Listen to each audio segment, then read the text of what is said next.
Welcome to this explainer. I'm Dr. Keshav Mohan. Today, we're zooming in on global decarbonization, specifically how high-tech indoor farming or controlled environment agriculture might just evolve from a really cool way to grow food into a certified global carbon sink. Can vertical hydroponics actually generate tradable carbon credits? Well, we're going to find out. Here is our roadmap for today. We're going to hit 1. The carbon farming paradox. 2. Supercharging plant biochemistry. 3. The energy balance challenge. 4. Aquaponics and methane avoidance. And finally, 5. Monetizing carbon credits. Let's just dive right in. So Section 1. The carbon farming paradox. Food versus carbon. To set the stage here, let's look at the environment. Controlled environment agriculture, or CEA, relies on high-tech systems like vertical farming and hydroponics.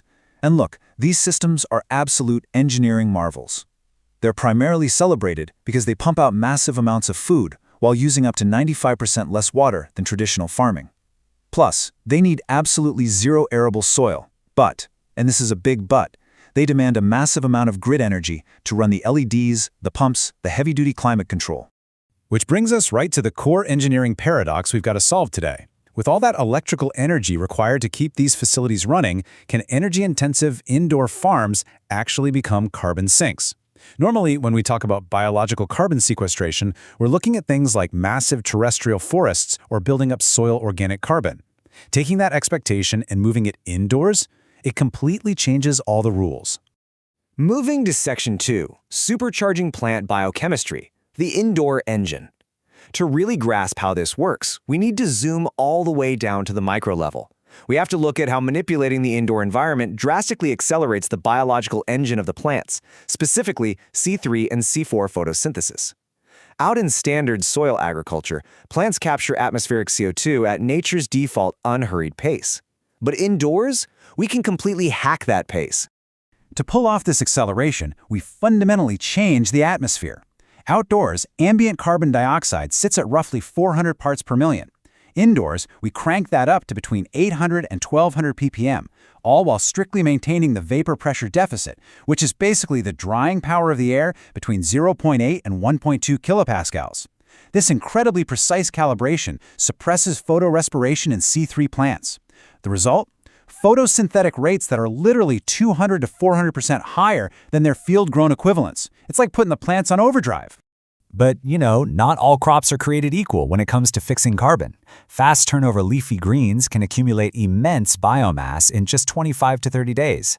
Then you have duckweed, one of the fastest growing vascular plants on the planet, which literally doubles its biomass every 48 to 72 hours. Crazy, right?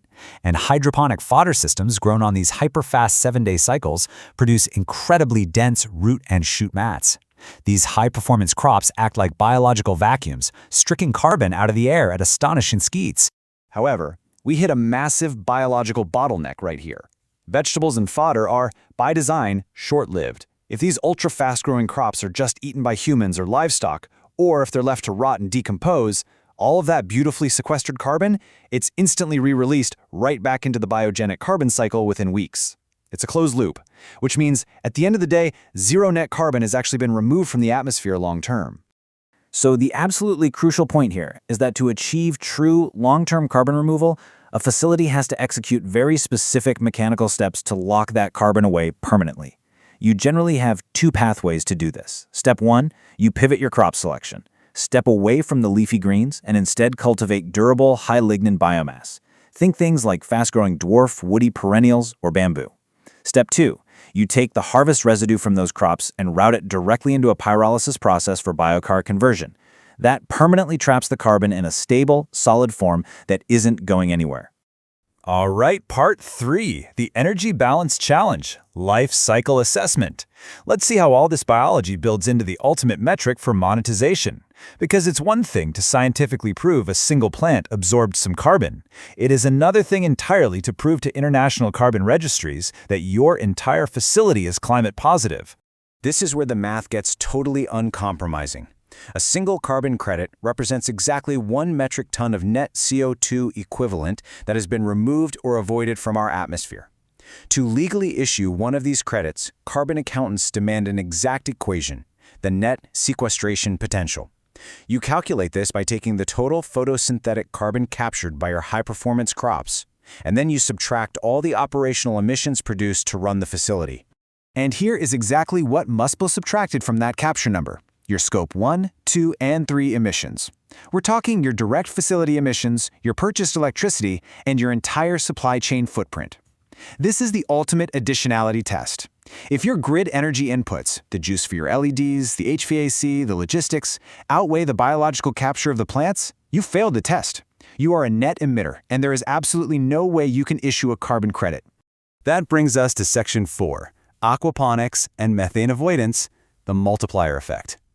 This is a fascinating frontier that actually helps balance out that brutally difficult life cycle assessment equation we just talked about. See, when standalone hydroponics struggles to pencil out mathematically, we can introduce a bio-integrated multiplier effect using closed-loop aquaponics and fodder systems. To understand why this is so potentially lucrative, you have to consider this multiplier, 28 times. In traditional aquaculture and open pond agriculture, biological waste breaks down anaerobically, meaning without oxygen, and that breakdown produces methane. Methane is an incredibly potent greenhouse gas with a global warming potential over 28 times greater than CO2 over a century. It's a massive, massive climate liability. But by deploying a highly aerobic closed-loop system, we completely flip the script. In this setup, the fish tank creates toxic ammonia. Next, a biofilter packed with beneficial bacteria rapidly and aerobically converts that ammonia into nitrates. Finally, the plant bed absorbs those nitrates as fertilizer. Because this entire loop operates under highly oxygenated conditions, we completely eliminate the anaerobic environments that cause methane in the first place. By doing that, the facility unlocks a highly valuable secondary category of credits, methane avoidance credits. Furthermore, this multiplier effect actually extends outside the four walls of the farm. Empirical trials show that if you switch ruminant livestock like cattle from traditional dry feed over to live hydroponic fodder, it alters their digestion. It reduces their enteric methane emissions, which is essentially the methane cows produce naturally through burps, by up to 15 to 20%. So the hydroponic facility isn't just earning credits from the plants absorbing carbon, they're generating downstream credits through enteric emission abatement. It's a total game changer. Which leads us to our final section, Part 5, Monetizing Carbon Credits, the Blueprint. Let's zoom back out to the macro level here and review the exact methodologies needed to commercialize all this science. We've seen the biochemistry, we did the math, we explored the bio-integrated systems. So how does a CEA facility actually go to market on voluntary carbon exchanges?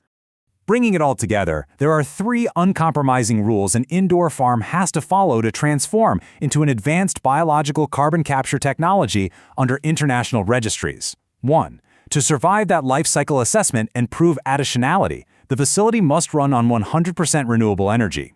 2. The sequestered carbon has to achieve permanence, meaning the biomass must be diverted into long-lived biomaterials or biochar. And 3. The facility must deploy rigorous, sensor-driven, automated monitoring, reporting, and verification protocols, known in the industry as MRV, that perfectly align with gold standard methodologies like Vera. This all leads us to a really powerful conclusion. When engineered with structural rigor, CEA solves our core paradox beautifully. Now, it isn't automatic, right? You can't just plug in a grow light and start claiming carbon credits. But by pairing the unmatched photosynthetic efficiency of indoor environments with renewable energy and permanent biochar sinks, we create an incredibly powerful tool that drives both ecological resilience and sustainable financial return. I want to leave you with this final provocative thought to chew on. As global arable land decreases and atmospheric carbon continues to rise, will the indoor farms of tomorrow just grow our food, or will they actually be the key to saving our atmosphere? I'm Dr. Keshav Mohan. Thank you so much for joining me for this explainer. Keep analyzing, keep engineering, and never stop looking for the solutions that might be hidden right in front of us.